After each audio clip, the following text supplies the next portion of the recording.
본문에서 야고보 선생님은 형제들을 향해 서로 비방하지 말라라고 말씀합니다. 그러면서 형제를 비방하거나 판단하는 자는 율법을 비방하고 판단한 것이라고 선언을 하고 있습니다. 율법과 관련해서 모든 사람들이 가지는 태도는 율법의 준행자가 되어야 한다는 것입니다. 그런데 형제를 비난하는 것은 율법의 준행자가 되는 것을 거부합니다. 오히려 율법을 만드는 자처럼, 마치 자신이 율법을 제정하는 자처럼 되려고 하는 것이라고 야고보 선생님은 판단을 하고 있습니다. 율법을 만들고 율법에 따라 재판을 하고 사람을 비판하거나 심판하실 수 있는 분은, 그런 능력과 권한을 가지신 분은 오직 하나님밖에 없습니다. 사람은 단지 하나님의 법이 옳다는 것을 인정하고 그 법을 지키는 일에 헌신해야만 합니다. 이것이 사람에게 정해져 있는 본분입니다. 하나님은 율법을 통해서 형제를 사랑하라고 우리에게 명령하십니다. 따라서 모든 사람은 율법의 준행자로서 하나님이 정하신 그 법을 따라 형제를 사랑해야만 합니다. 자신의 기준으로 형제에 대해서 쉽게 비판하거나 비난하거나 폭언하거나 뒷담화하는 것은 하나님이 정하신 법을 부정하는 일이 됩니다. 하나님의 법이 잘못되었다라고 주장하는 것과 다름이 없다는 겁니다. 그런 태도는 하나님보다 자신이 더 높은 위치에 있다라고 말하는 일이 되는 것이고, 율법의 준행자가 아니라 하나님조차도 자기가 판단하려고 하는 일이 된다는 것을 우리는 기억해야만 합니다. 그리고 이런 사람들은 자기 인생을 자기 마음과 자기 뜻대로 꾸려갈 수 있다라고 착각을 합니다. 하나님의 주권을 인정하지 않기 때문에, 또 무시하기 때문에 모든 것을 자기의 의지와 뜻대로 할 수 있다라고 생각을 하는 것이죠.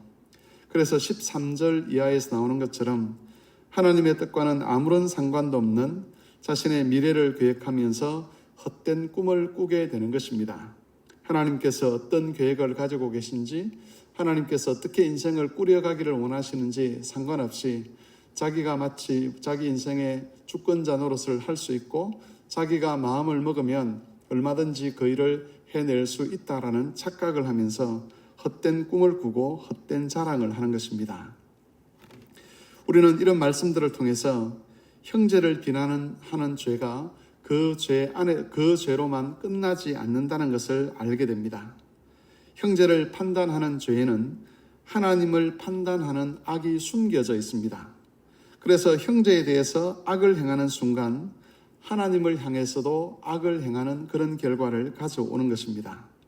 그렇게 되면 본문에 나오는 어리석은 사람처럼 마치 자기가 자기 인생의 삶의 또 주인인 것처럼 착각하고 헛된 계획을 세우고 헛된 자랑을 하게 되는 것이죠. 우리가 이런 악에 빠지지 않기 위해서는 율법의 준행자로 서 있다는 것을 늘 기억하며 살아야만 합니다. 특별히 교회 안에서 다른 형제들에 대해서 내가 재판관 노릇을 할 수 있다라고 생각하는 것, 또 다른 사람의 잘못에 대해서 이런저런 비판하는 것을 통해서 스스로 하나님 자리를 차지하려고 하는 것, 이것이 심각한 악이라는 것을 우리가 깨달아야 하는 것입니다. 그럼에도 이런 일들은 교회 안에서 그렇게 심각한 죄로 여겨지지 않는 것이 사실입니다. 다른 사람을 비판하는 것 정도는 평범하게 지을 수 있는 죄라고 생각을 하는 것이죠. 또 다른 사람보다 더 인정을 받고 교회 안에서 다른 사람을 지도하려고 하는 그런 권한을 행사하려는 것도 큰 문제가 되지 않는다라고 생각을 합니다. 하지만 야고보 선생님은 이것이 하나님의 지위를 찬탈하는 것과 같은 매우 중대한 죄라는 것을 본문에서 강조를 합니다. 따라서 우리는 이런 죄들을 가볍게 여기지 않도록 조심하면서 자기 영혼을 지키는 일에 최선을 다해야 할 것입니다. 우리는 창조주가 아니라 피조물입니다. 우리는 율법을 입법하는 자가 아니라, 율법을 만드는 자가 아니라, 또 율법대로 판단하는 자가 아니라 율법의 준행자가 되어야 합니다.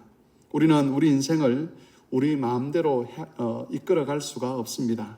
삶은 우리가 원하는 대로 이끌어지지 않습니다. 이 말씀에서 우리가 꼭 기억해야 될 것은 사람을 판단하는 자는 하나님도 판단하게 된다는 것입니다. 다른 사람을 판단하고 정죄하고 비난하기를 좋아하는 그 사람 심령 속에는 하나님을 판단하고 하나님의 주권을 무시하는 것이 숨어 있기 때문에 이런 일들이 큰 악이 된다는 것을 우리가 기억해야 될 것입니다.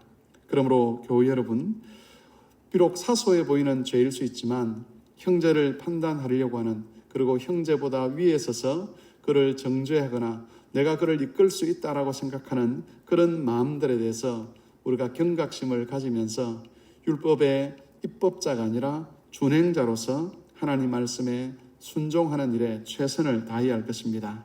특별히 형제를 사랑하라는 그 말씀 앞에서 누구를 비난한 적은 없는지, 그리고 지금도 여전히 다른 사람을 정죄하며 살아가는 일은 없는지 자신을 돌아보면서 하나님 앞에서 자신의 영혼을 잘 지켜가는 그런 모든 교우들이 되시기를 바랍니다.